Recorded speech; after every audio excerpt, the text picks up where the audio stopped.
নমস্কার, পম্পাস কিচেনে আপনাদের সকলকে জানাই অনেক অনেক স্বাগত।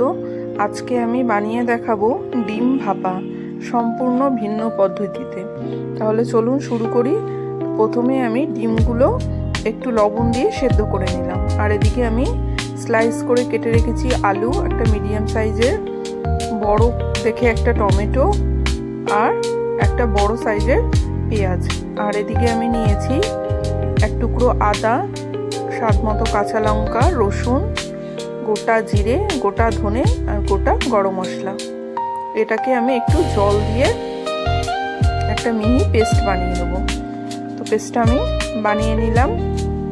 এবার আমি ডিমগুলো সেদ্ধ করে ছাড়িয়ে নিয়েছি। এবার ডিমগুলোকে মিডিল বরাবর আমি ছুরির সাহায্যে কেটে নেব। এইভাবে ডিম ভাপা বানিয়ে দেখবেন, খুব সুন্দর লাগে খেতে। আর ডিমের ভিতরে তেল ঝাল মশলা সবই ঢুকবে, তো খেতে আরও অসাধারণ লাগে।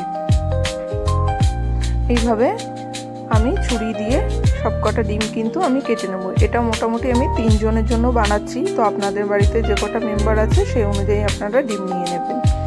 তো ডিমগুলো কাটা হয়ে গেল। আর এদিকে আমি বসিয়ে দিয়েছি কড়াই। তো কড়াইতে দিয়ে দিলাম বেশ কিছুটা পরিমাণে সর্ষের তেল, দেব 1 চিমটে হলুদ আর একটুখানি লবণ দিয়ে আমি কাটা ডিমগুলো একটু ভেজে নেব। মানে কুসুমটা যে সাইডে রয়েছে এরকম, ওটা তেলের সাইডে আমি দিয়ে এরকম ভেজে নেব।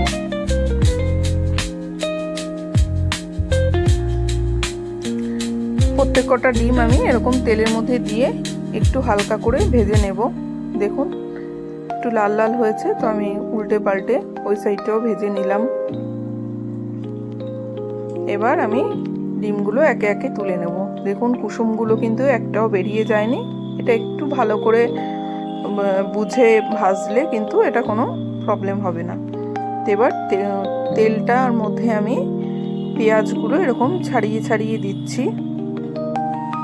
একদম পাতুরি স্টাইলে আমি বানাবো।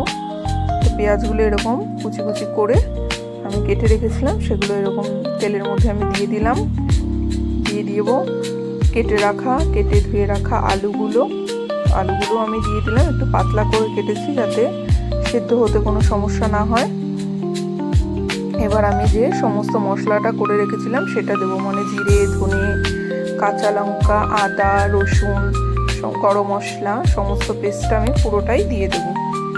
দিয়ে দেওয়ার পরে এবার আমাদের প্রতিদিনের মশলাগুলো দিয়ে দেবো। পরিমাণ মতো লবণ, পরিমাণ মতো হলুদ, আর দেব অল্প একটু লঙ্কার গুঁড়ো।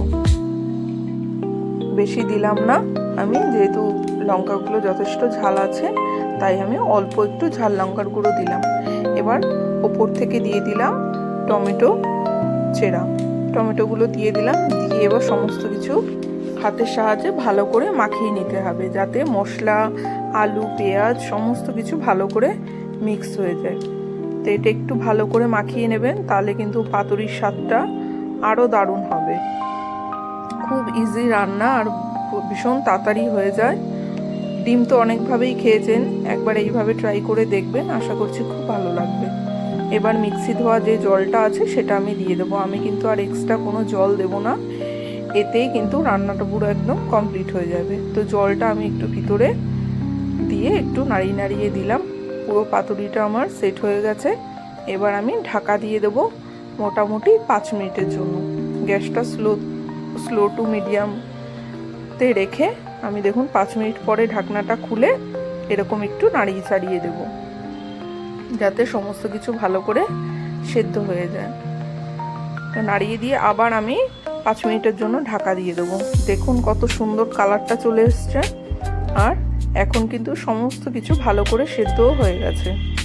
আমি একটু আলুটা দেখে নিই সেদ্ধ হয়েছে কিনা ভালো করে। এই দেখুন সমস্ত কিছু ভালো করে সেদ্ধ হয়ে গেছে। এবার ভেজে রাখা ডিমগুলো এরকম একটা চামচ দিয়ে ওপরে আমি দিয়ে দেবো, যাতে কুসুমগুলো না ভেঙে যায় বা গলে যায়। একদম কিন্তু গোটাই থাকবে। এরকম প্রত্যেক কটা ডিম আমি সাজিয়ে দিলাম। দেওয়ার পরে এরকম চামচ দিয়ে গ্রেভিটা তুলে এরকম ডিমের ওপরে দিয়ে দিলাম। এতে কি হবে, ডিমের ভেতরে কিন্তু সমস্ত মশলার ফ্লেভারটাও চলে আসবে আর খেতে হবে একদম অসাধারণ।